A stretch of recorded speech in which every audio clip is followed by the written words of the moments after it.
Assalamualaikum warahmatullahi wabarakatuh. Kembali lagi dengan saya Devi Ika Yuniawati. Di sini saya akan menjelaskan mengenai bisnis yang akan saya buat, yaitu mengenai platform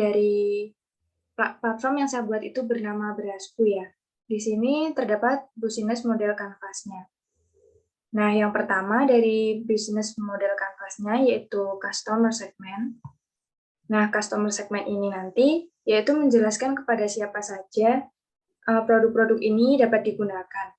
Jadi spesifiknya di sini saya akan menjelaskan mengenai customer segmentnya dari bisnis saya, yaitu yang pertama terdapat toko sembako, kemudian restoran lokal.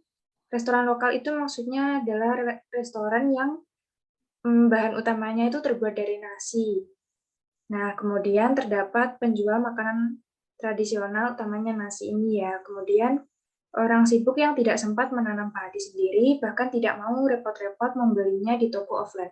Ini maksudnya seperti itu ibu rumah tangga yang mungkin memiliki pekerjaan ya. Jadi beliaunya itu tidak sempat membeli di toko offline dan tidak sempat menanam padi atau biasa disebut petani ya, tidak sempat bertani. Kemudian pemilik usaha makanan kerupuk beras. Jadi kan bahan utamanya nanti beras. Nah, kemudian di bisnis model kanvas itu terdapat value proposition. Dan di sini ini nanti berisi tentang solusi atau inovasi yang ditawarkan menjadi keunggulan utama dari bisnis yang dibuat. Nah, di sini value proposition-nya tersedia versi platform, jadi tidak perlu menginstal aplikasi lagi. Kemudian pengiriman dan kurir nanti ditanggung oleh supplier. Jadi pembeli terima jadi barang yang diantar sampai di depan rumah. Kemudian bisa memilih padi dan beras dengan varian harga serta dengan merek berbeda-beda. Kemudian terdapat channel atau saluran. Ini adalah media yang digunakan untuk mendeliver solusi yang tadi ditawarkan. Nah, channel ini biasanya itu berupa website atau aplikasi. Nah, sedangkan di bisnis saya ini nanti channelnya yaitu berupa website resmi Berasku. Jadi terdapat platform Berasku gitu ya, kemudian ekspedisi barang. Jadi nanti ekspedisi barang ini yang mengirimkan barang-barang yang dipesan oleh pelanggan. Nah, kemudian di bisnis model kanvas ini terdapat customer relationship atau hubungan antar pelanggan. Nah, di sini ini bisnis saya ini customer relationship-nya yaitu pertama-tama diskon dan promo untuk pembelian lebih dari 12 kg dan pembeli yang berlangganan berturut-turut. Kemudian fitur komunikasi antara supplier dan calon customer. Kemudian pelanggan petani padi yaitu pengepul padi. Kemudian pengepul padi nanti menjadikan padi menjadi beras. Nah, di sini juga bisa menjual produknya yaitu berupa beras. Kemudian pemesanan langsung diproses otomatis dengan syarat dan ketentuan tertentu. Misalkan pembelian di bawah jam 4 sore nanti dikirim pada hari yang sama begitu. Kemudian personal assistance misalkan yang sudah berlangganan bisa meminta komunikasi lebih antara dia dengan yang suppliernya nanti, yaitu misalkan melalui WhatsApp Business ataupun melalui email. Nah, kemudian terdapat revenue stream. Revenue stream ini struktur finansial dari itu ya, aplikasi saya. Nah, di sini yaitu penjual makanan berbahan dasar beras atau nasi. Kemudian key activities. Nah, di sini nanti menjelaskan bagaimana sih menciptakan dari value proposition perusahaan tadi.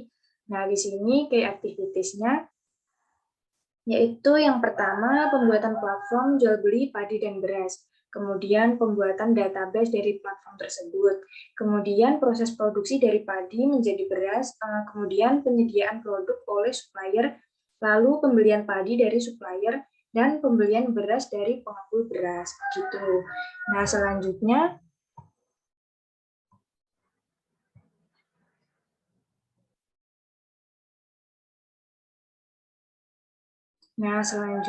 setelah key activities, di sini terdapat key resource.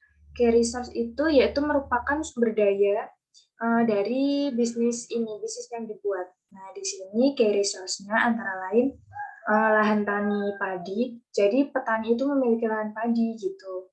Lalu penyedia website dan database dari platform atau aplikasinya. Kemudian petani padi dan kemudian pengepul padi menjadi beras. Nah, selanjutnya di sini terdapat key partnership. Key partnership ini tempat untuk memasukkan mitra strategis yang dimiliki. Jadi di sini key partnernya yaitu petani padi, kemudian pengepul padi menjadi beras, kemudian toko sembako yang menginginkan harga beras lebih rendah dibandingkan di toko offline. Biasanya kan toko online itu memang harganya lebih miring ya. Nah, di sini nanti juga seperti itu, harganya dengan toko offline pun memiliki perbandingan begitu. Kemudian kedai penjual nasi goreng, nasi pecel, dan lain-lain.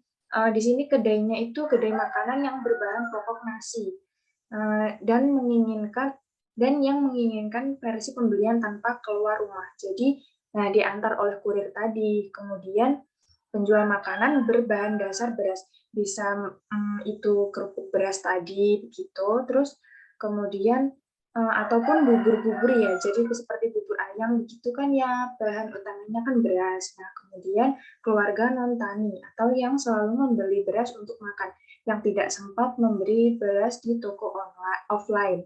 Nah, kemudian yang terakhir terdapat cost structure. Nah, di bagian ini itu nanti menentukan biaya apa saja yang dibutuhkan untuk menjalankan keseluruhan aktivitas bisnis. Jadi di sini cost strukturnya yaitu bahan baku dan padi, kemudian gaji platform officer, kemudian proses produksi padi, dan kemudian biaya packing serta pengiriman. Nah, berikut tadi yang saya sampaikan itu mengenai bisnis model kanvas dari bisnis yang ingin saya buat atau saya memiliki pemikiran untuk membuat platform yaitu bernama Berasku, nanti ditujukan untuk di daerah Madiun ini kan pekerjaan utamanya itu kebanyakan petani padi. Nah, jadi itu nanti bisa diaplikasikan di daerah sini. Seperti itu pemikiran saya. Jadi itu tadi sedikit tentang pemikiran bisnis model kanvas saya. Lalu kemudian terdapat analisis SWOT dari pengembangan aplikasi Berasku. Lebih tepatnya platform Berasku. Analisis SWOT itu mengenai yang pertama S itu strength, W itu weakness, O opportunities, kemudian T threats. Nah, yang bagian strength di platform Berasku ini yaitu pembelian sekali klik. Jadi membuka platform lalu pemesanan itu hanya dengan melalui platform itu ya. Kemudian pengiriman di hari yang sama dengan syarat dan ketentuan tertentu. Kemudian diantar sampai ke alamat pemesan atau sampai rumah. Kemudian pembayaran bisa dengan metode cash on delivery. Jadi bayarnya ketika barang sampai.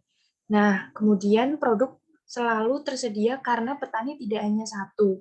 Dalam platform ini nanti petani yang menjual padi itu tidak hanya satu, tapi banyak. Jadi bisa membeli di petani lain jika petani yang satu itu stoknya sedang tidak tersedia. Kemudian komunikasi bisa dilakukan secara personal tergantung kesepakatan penjual dan pembeli. Kemudian yang kedua ada weakness, yaitu tidak bisa sampai di tujuan secara instan atau melalui estimasi kurir 2-3 hari tergantung jarak lokasi. Kemudian masih berupa platform, belum dalam bentuk software. Kemudian opportunities itu antara lain yang pertama permintaan pasar selalu ada. Jadi kebutuhan untuk padi dan beras itu selalu dibutuhkan.